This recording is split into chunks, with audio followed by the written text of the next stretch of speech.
I never thought I'd be in a position where I'd feel more like a shadow than a person in my own home. My name is Emma Parker, and for the last 8 years, I've been married to Michael. At first, everything about our marriage felt like a dream. Michael was attentive, supportive, and ambitious. But somewhere along the way, the warmth faded, replaced by cold routines and dismissive silences. Michael was a financial consultant, always busy, always preoccupied. His work consumed him, and when he wasn't working, he was with his childhood friends, Brandon, Scott, and Tyler. They were like brothers, bound by years of memories and mischief. I used to love having them over in the early years. They brought energy and laughter to our home, something I thought would fill the gaps Michael's absence left. But over time, I began to notice the strange dynamics developing. It wasn't just the casual banter or offhand jokes anymore, it was how their eyes lingered on me, how their conversations always edged toward things that made me feel uncomfortable, even objectified. It began subtly, with little comments that I brushed off. Brandon, the loudest of the bunch, once said during a barbecue, "Emma, how does Michael stay focused with someone like you around?" Everyone laughed. Michael did too. I forced a smile and continued flipping burgers, but inside, I felt uneasy. Scott was quieter, more reserved, but his eyes always seemed to watch me longer than they should. Tyler, the most charming, would find excuses to stay behind when the others left, offering to help clean up or asking me random questions about home decor or what I was reading. He made me feel seen, in a way my husband hadn't in years. At first, I appreciated it. Then it started feeling wrong. One night, Michael was on a business trip in Chicago, and the guys came over to watch the game. I didn't think much of it. I ordered pizza, made some snacks, and tried to be hospitable. They'd done this a dozen times before. But this night felt different. They were drinking more than usual. The jokes were bolder, their comments more pointed. Tyler complimented my dress a little too intimately. Scott made a joke about how lucky Michael was to have a trophy wife. Brandon, of course, pushed boundaries, laughing about how he wouldn't be able to keep his hands to himself if he were in Michael's shoes. I excused myself, trying to laugh it off, and went to the kitchen. I gripped the countertop and took deep breaths.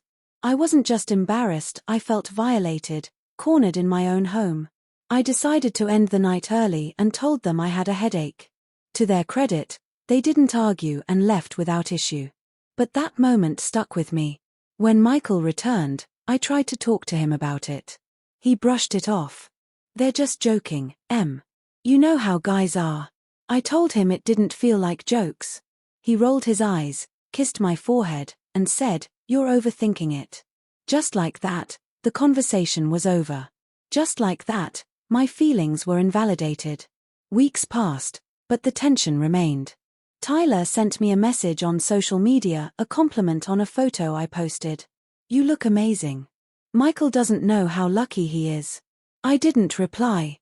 Scott dropped by unannounced once, saying he thought he saw someone suspicious in our driveway. I thanked him politely and asked him not to come by without calling. Brandon left a voice note late one night, obviously drunk, saying, "If things don't work out with Michael, you know where to find me." I blocked his number. I was tired of being polite. Tired of being passive.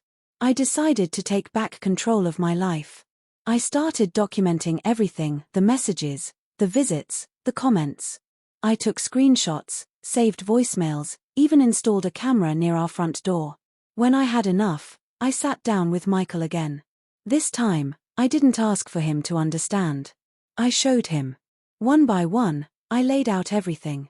His face changed from irritation to shock, to anger, not at me, but at them. He was quiet for a long time. Then, without a word, he got up and left the room. I heard him make some phone calls. I didn't eavesdrop. I didn't need to. The next morning, he told me they were no longer welcome in our lives. He apologized, not just for ignoring me, but for allowing that kind of environment around me. But the damage was done. It wasn't just about his friends, it was about years of neglect, the dismissals, the slow erasure of my voice. I realized I had given too much of myself, for too little in return. So I made another decision. I enrolled in a creative writing course at the community center. I started volunteering at the local library. I reconnected with old friends I hadn't seen in years. I carved out a space for myself that was mine, not dependent on Michael or anyone else. Michael noticed the shift. He began to change too. He came home earlier. He actually listened when I spoke. He supported my classes, even read some of the short stories I wrote. It was the first time in years that I felt like we were rebuilding, not just existing together.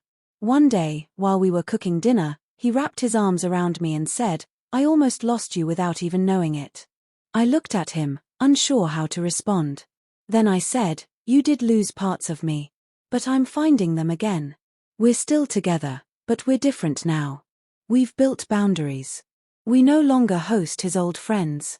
We have new friends, couples who respect each other, who listen. And I've grown stronger, more confident, more vocal.